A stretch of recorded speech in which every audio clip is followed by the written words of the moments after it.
انتظار مو رالنډومه قدرمن شاعر او میلمه راسره ده عبدالله هلال صاحب. نو هلال صاحب ته ښه راغلاست وایم. خوښ یم چې خپرونه کې راسره هلال صاحب هرکلی او په خیر راغلی. ډېره مننه مهر صاحب، ژوندي اوسئ، خیر اوسئ.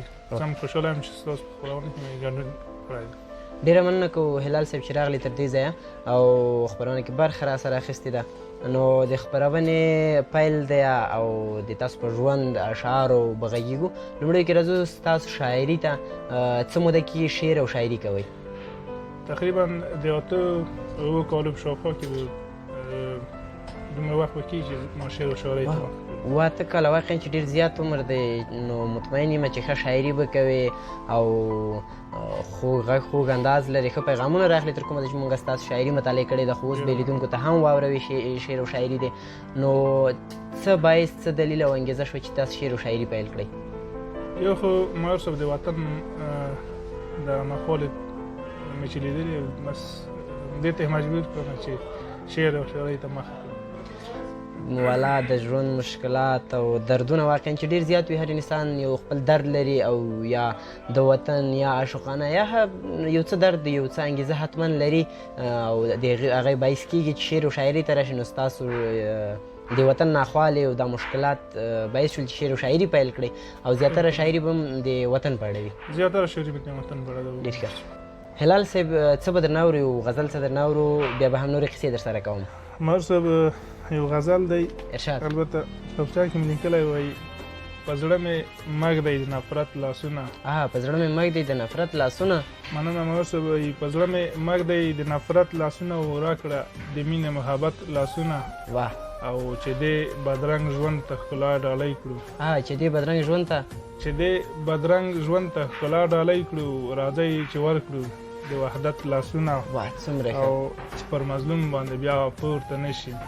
چې پر مظلوم باندې بیا پورته نشي او راځئ چې مات کړو د وحشت لاسونه.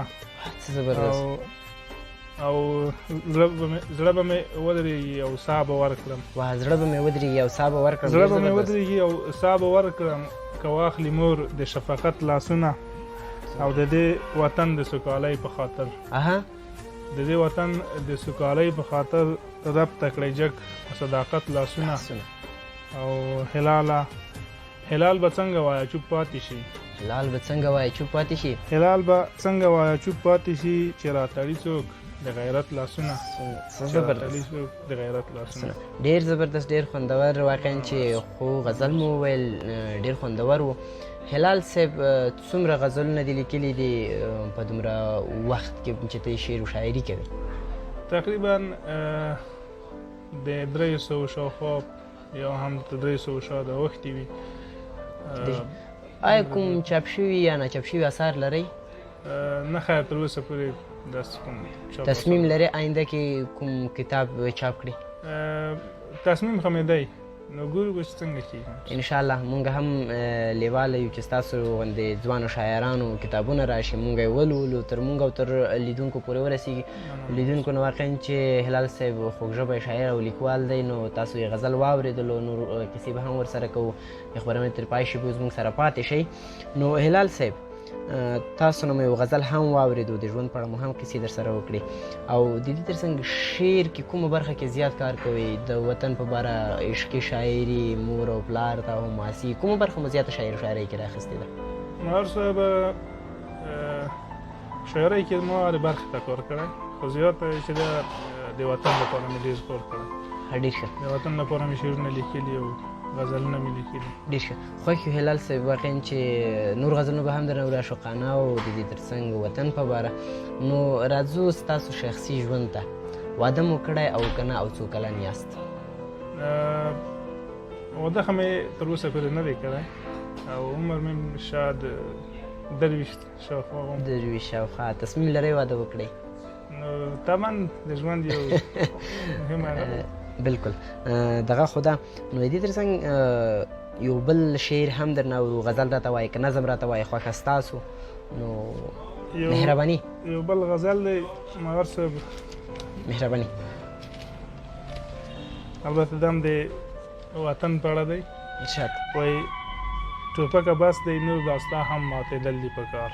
ټوپکه بس دی ټوپکه بس دی نور دا ستا هم ماتېدل دي په کار له ځان نه بېل به دې کړو ستا لرې کېدل دي په کار څومره ښه او موږ پښتانه به دې له ځان سره نور نه ګرځوو موږ پښتانه به دې له ځان سره نور نه ګرځوو مننه مې ورسته ووایي موږ پښتانه به دې له ځان سره نور نه ګرځوو د خاورې لاندې نور دا ستا هم ښخېدل دي په کار څومره او دا ستا له لاسه مو کورونو کې اورونه بل شو دا ستا له لاسه مو مننه دا ستا له لاسه مو کورونو کې اورونه بل شول څوک د نور نه غواړي دا ستا هم سوځېدل دي په کار د نور نه غواړي دا ستا هم سوځېدل دي په کار او جهاد کوو موږ په قلم تا ته حاجت نشته دی جهاد کوو په قلم تا ته حاجت نشته دی څه زبردست جهاد کوو موږ په قلم تا ته حاجت نشته دی اول یې ستا نه پیلوو دا ستا ویستل دي په کار او دا د هلال د زړه ارمان دی په ژړا به یې لیکم دا د هلال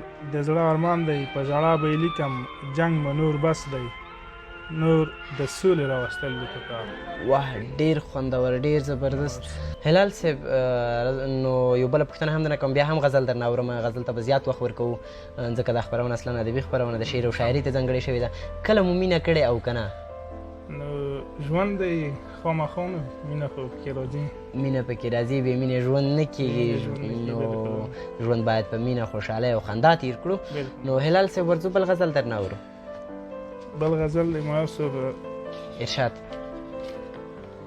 البته دا هم د مینې په اړه دی ارشاد ته مې مینه ته مې ځان وبښئ ته مې مینه ته مې ځان وې ای جانانه ته مې مینه ته مې ځان وې ای جانانه ته مې مینه ته مې ځان وې ای جانانه و ته له ځانه راته ګران وې ای جانانه او زه دې هېر کړم زه دې وویستم له یاده زه دې هېر کړم زه دې وویستم له یاده مننه میر صاحب وایي زه دې هېر کړم زه دې وویستم له یاده ته مې ژوند ته مې ارمان وې ای جانانه او شپه ورځ راباندې تېره ستا په یاد شي شپه ورځ راباندې تېره ستا په یاد شي ته مې ژوند کې خو داستان وې ای جانانه او ستا وعدې او قسمونه ټول دروغ وو ستا وعدې او قسمونه ټول دروغ وو وایه څنګه مسلمان وې ای جانانه او نیمه شپه کې د تصویر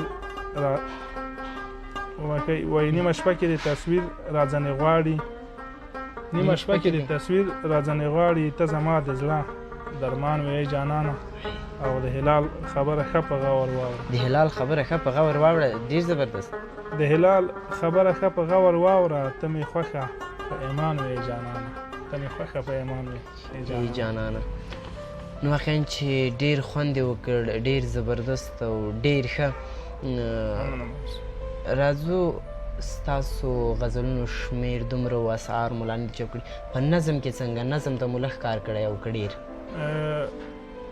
تصمیم لرم مایار صاحب چې نظم ته هم کار وکړم خو دومره کار مې چې غزلونه مې کړی نظم ته نظمونه دې هم لیکلي او که نه یو څو مې لیکلي وو کومه نمونه یې شته در سره چې د نظمونو نه دې هم کومه یو دانه راته ووایي راوړي خو مې نه دي خیر انشاءالله راتلونکي خپرونو کې به بیا هم را سره میلمه وي او غزلونه به او نظمونه به بیا هم درنه اورو دا چې نن نشته در سره دلته خو خیر ستونزه نشته ده د خپرونې وروستۍ شیبې دي یو غزل راته وایه وروسته د هغې پیغام راته خپل وړاندې کوي که اول پیغام وایه بیا غزل راته وایي اول به زه د خپل پیغام تاسو ته وړاندې کړم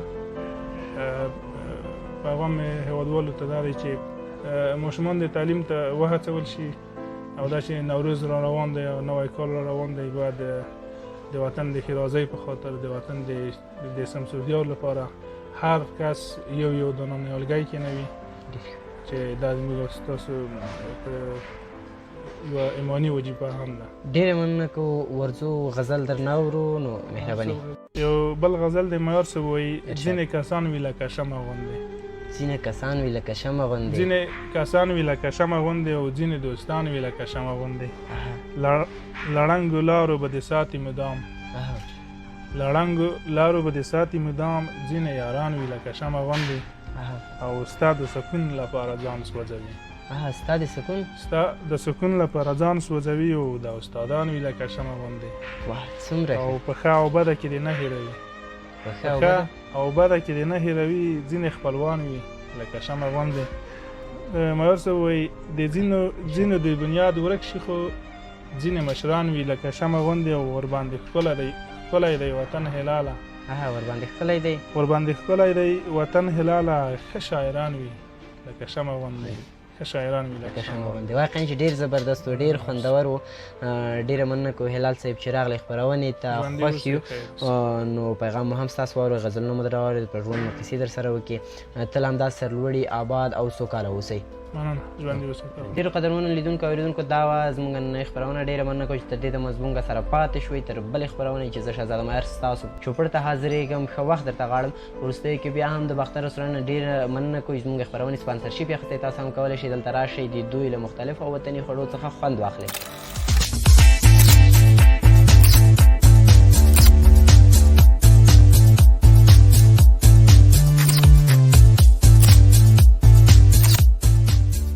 Finish for my